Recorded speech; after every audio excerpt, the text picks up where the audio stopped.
Cooking fact of the day. There are many lines many Western cooks do not cross, and one of those lines is boiling an entire cow's tongue until fork tender. Luckily, I am not one of those cooks. So today we're gonna find out how far you can take a cow's tongue before it becomes art, or a cry for help. Ever since I was a boy, I've dreamed of succulent cow's tongue, the aroma, the taste, and the scent of it. And now that I'm a full-grown chef, that dream has just grown and grown. So yeah, I've never actually tried it. And now that everybody's clicked away from this video, let's talk about a cow's tongue, and how historically it was one of the most important ingredients of all time. And before anything here, yes, I'm going to wrap a cow's tongue in puff pastry like that's a normal thing that normal people do. And yes, we're gonna find out together if this thing is actually gonna taste amazing or if it's a felony at the equivalent of an armed robbery. There's a funny thing about us Westerners. We love comfort, but not confrontation. We'll eat ground beef, but not the part that it came from. But beef tongue's been on menus for forever at this point. The Mexicans, the Romans, and even Ashkenazi Jews, they all use beef tongue. It's tender, it's collagen rich, and it's far more ethical to just use the ingredient. For them, cooking was survival. But for me, it's curiosity. Or guilt. I don't know yet. I'm trying to figure that out myself. This is the tongue in question right here. It's speckled, a little slimy, and fully safe to eat once prepped, even if it looks like a shoe and a human combined. Step 1, silence it. Boil it with onions, garlic, and peppercorns. Drive out whatever foul spirit once possessed this tongue. After a few hours, let it cool, and peel off the outer skin. It's basically like the worst fruit leather ever made. Once this puppy's peeled, this is where history splits. Every culture took this same cut in wildly different directions.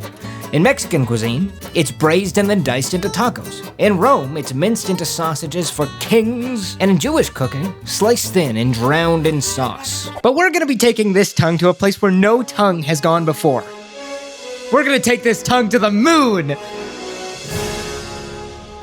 There are probably other, there are tongues that went on the moon. Like every astronaut probably had their tongue on the moon at some point. So you know what? That's okay. I know my joke's not funny.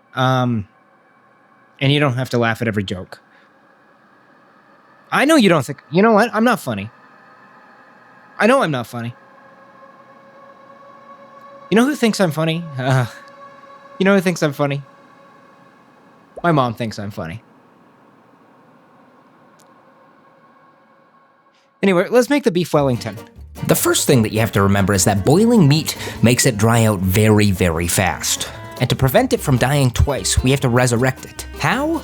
Well, by stabbing it with a knife and a turkey baster full of butter. Good boy, Tonguey, drink up! Go, Tonguey, go! Drink up! Several times. For a beef Wellington, you always need a duxelle, which is basically just a fancy word for chopped mushrooms. I'll fry them in oil and add some Cabernet Sauvignon for some extra funk.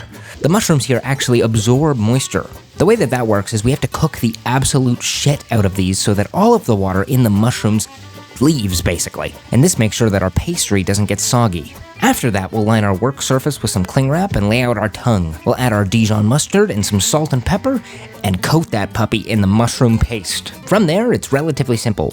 We'll roll out our puff pastry, we'll give it a wrap, we'll score it, and then we'll brush it with some eggs. And then into a 390-degree Fahrenheit oven for about 15 to 20 minutes until our pastry was GBD, golden brown delicious. And like any other delicious beef Wellington, we have to make a sauce that goes with it. I wanted to pull from all three historic cuisines, Mexican, Ashkenazi, and Roman.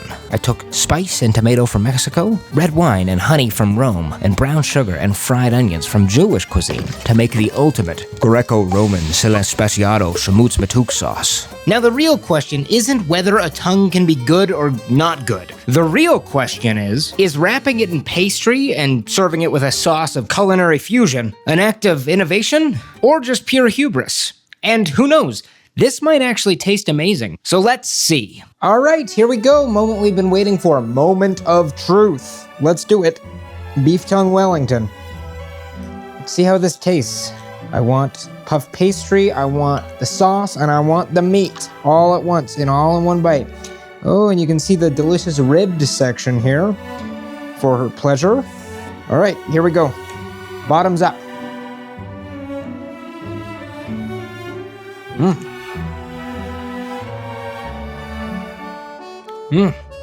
Wow. Wow. This is fucking amazing. This is, like, actually amazing. What the hell? Let's start with the beef tongue, right? That is like a really meaty flavor. There is so much flavor in this tongue, and it doesn't taste like awful meat either, like guts and liver and whatever. It tastes like a steak. This dish gets like an 8 out of 10 across the board.